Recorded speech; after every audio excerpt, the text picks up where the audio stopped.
Stalker 2, enfin. Merci GSC Game World. Merci. C'est comme lui là. Tu le vois? Gabe, franchement, entre nous, tu le fais quand l'annonce? Les fans de la première heure attendent. Balance ça sur Twitter, tu vas exploser Internet. Enfin, bref de plaisanterie, on revient au sujet. Stalker 2.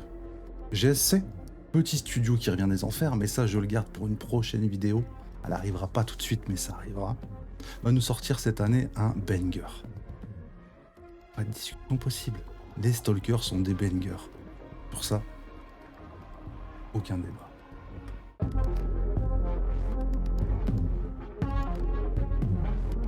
Avant d'aller plus loin dans cette vidéo, t'arrêtes tout de suite.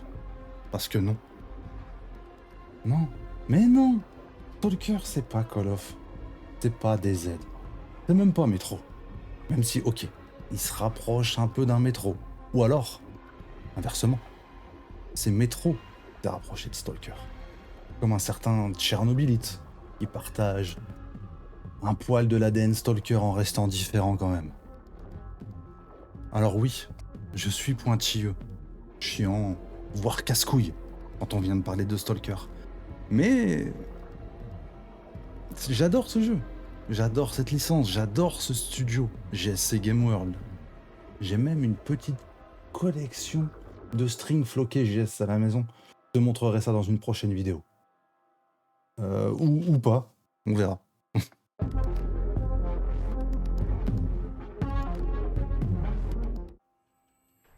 Stalker est une franchise de jeux vidéo inspirée par le roman Stalker Picnic au bord du chemin de 1972. Ouais, ça fait rêver. Et du film Stalker de 1979. 3 jeux sont sortis officiellement. En 2007, Shadow of Chernobyl, suivi l'année suivante de Clear Sky, qui pour info est un préquel du premier, et le petit dernier, Call of Pripyat, en 2009. Et ouais, ça rajeunit pas tout ça, hein. Hop, 2 secondes, petite pause dans la vidéo. T'as vu les évaluations Steam ? Je te l'avais dit. Les jeux Stalker sont nés pour être des bangers. Je peux rien faire contre ça. Comment ça j'abuse? Comment ça j'en fais trop? Bon, ok, je te l'accorde, je ne suis pas très objectif. Mais il y aurait peut-être un fond de vérité dans mes propos, non? Allez, on reprend la vidéo. Officieusement, il y a eu aussi des sorties.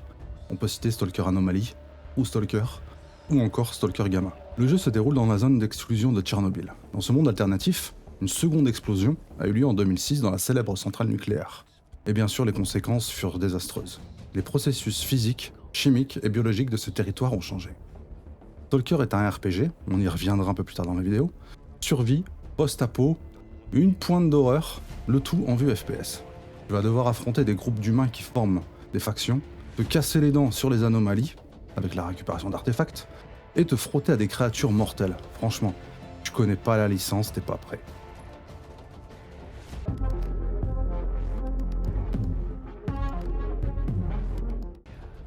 Stalker 2, qui est l'objet de cette vidéo aujourd'hui, a été annoncé en août 2010.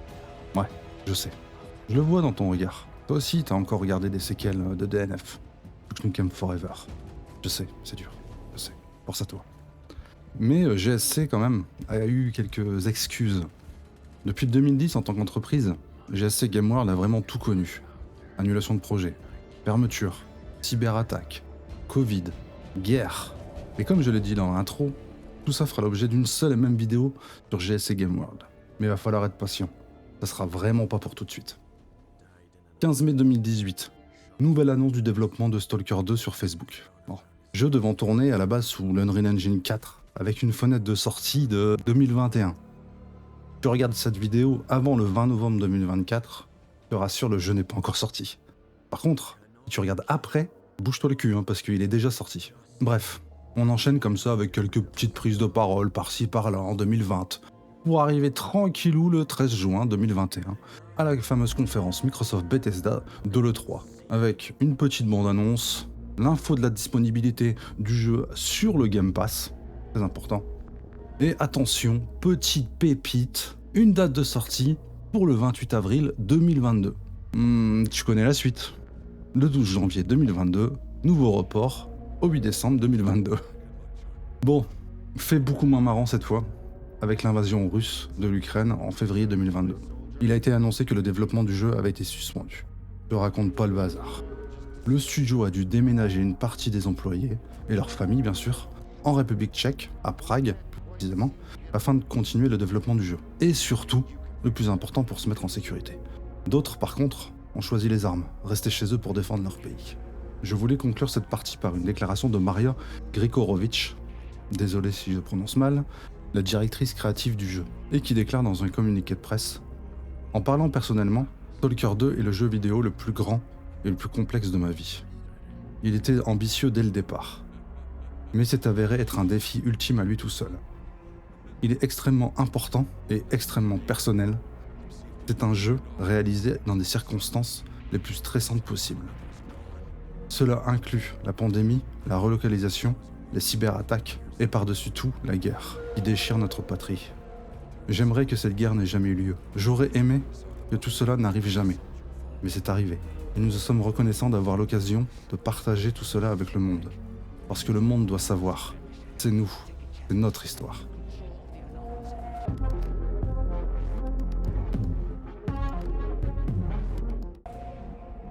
Développé sous l'Unreal Engine 5 et son armada de technologies, comme la photogrammétrie pour les visages, Lumen qui gère l'éclairage global, les réflexions, les ombres, mais aussi Nanite qui permet la modélisation des décors, des objets, le ray tracing et bien sûr, évidemment, le talent des développeurs. Grâce à tout ça, Stalker s'annonce tout simplement magnifique. Maintenant, à voir le côté optimisation, qui on va pas se le cacher quand même, ça n'a jamais été le point fort de GSC Game World. Le côté RPG survie est assuré par le narratif, avec pas mal de cinématiques, mais également le côté non linéaire de l'intrigue principale, avec des embranchements. Petite info comme ça au passage, l'intrigue principale se boucle en 40 heures. Si tu comptes faire le jeu dans sa globalité, il faudra plutôt compter une centaine d'heures. GSC a communiqué à la base 4 fins différentes. Mais finalement, il n'y aura peut-être que 3 fins possibles, affaire à suivre. Vos choix auront des conséquences à court, moyen et long terme. Les quêtes secondaires auront elles aussi des conclusions différentes, qui pourront impacter l'intrigue principale. Par contre, et c'est là où je tiens à apporter une petite précision sur le côté RPG du jeu, ici pas d'arbre de talent, pas de point de compétence. D'ailleurs, si tu me suis sur Twitch, tu te doutes que cette petite info me réjouit. Ce n'est pas mon point fort de mettre des points de talent. L'open world du jeu, un peu plus de 60 km², ce qui en fait l'un des plus grands mondes ouverts du jeu vidéo. Car oui, Stalker, l'exploration se fait à pied. C'est impossible de prendre de véhicules. Et divisé en 20 régions différentes, 100 temps de chargement.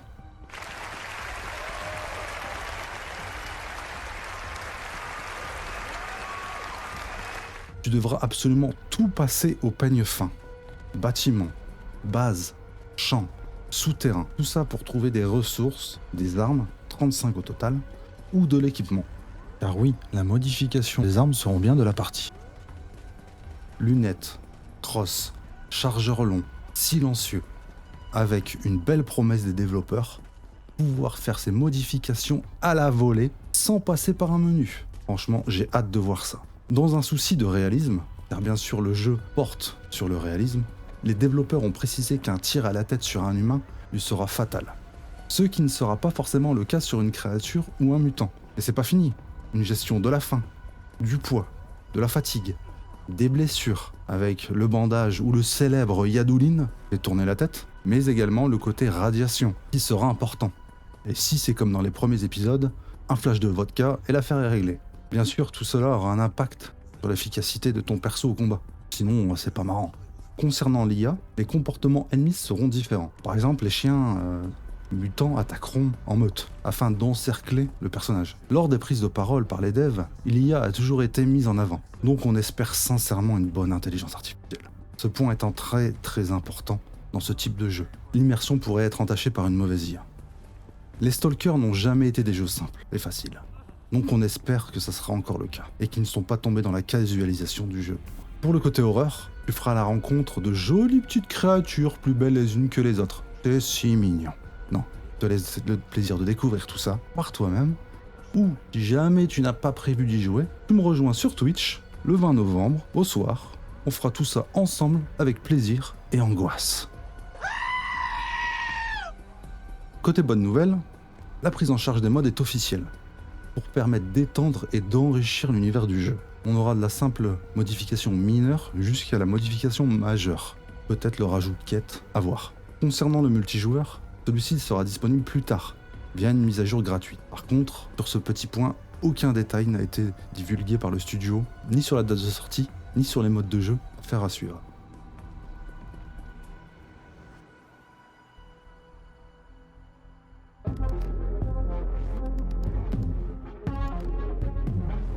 Concernant les versions du jeu, il y en aura 3 en digital et 3 en physique. On commence par la version digitale standard, 60 €, t'as le jeu. La version Deluxe, 80 €, on a une quête supplémentaire, un artbook numérique, une bande-son numérique, des tenues et des skins d'armes.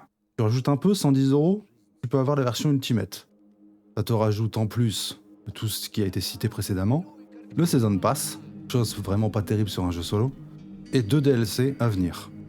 Passons maintenant en physique. L'édition standard, toujours 60 €.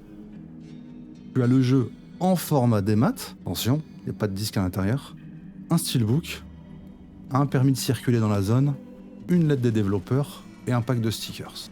80 €, on a l'édition limitée, avec en plus une carte de la zone, des plaques militaires, un porte-clés, un poster et un lot d'écussons des différentes factions du jeu. Édition collector, 180 €. Je rajoute à tout ça un artbook et une figurine. L'édition Ultimate, 340 €. Tu prends tout ce que j'ai dit précédemment, tu rajoutes un sac à dos militaire et une belle lampe qui reprend le design d'un conteneur d'artefacts. Le tout avec des bonus si le jeu a été précommandé.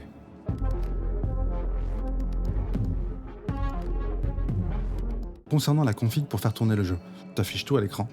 À savoir que en dessous d'une RTX 2070 ou d'une RX 5700 XT sous AMD, ça va être un peu compliqué à faire tourner en 1080p.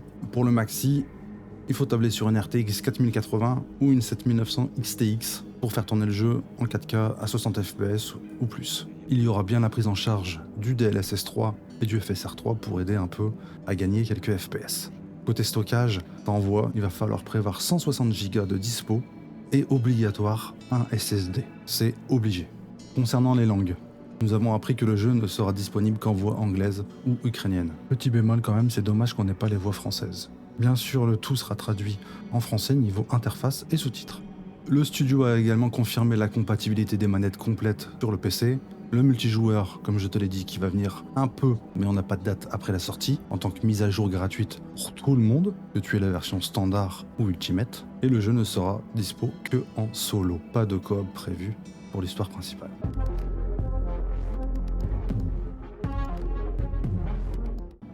On arrive au terme de la vidéo, donc on se fait le petit récap.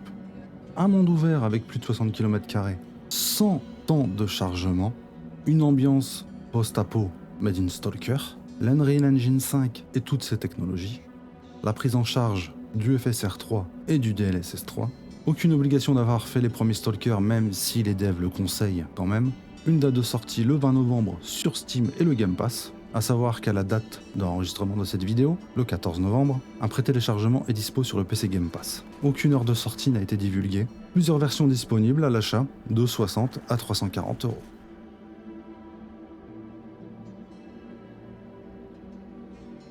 Voilà, on arrive à la fin de la vidéo, j'espère que ça t'a plu, j'espère aussi que t'as appris des choses sur Stalker 2, c'était quand même le but de cette vidéo.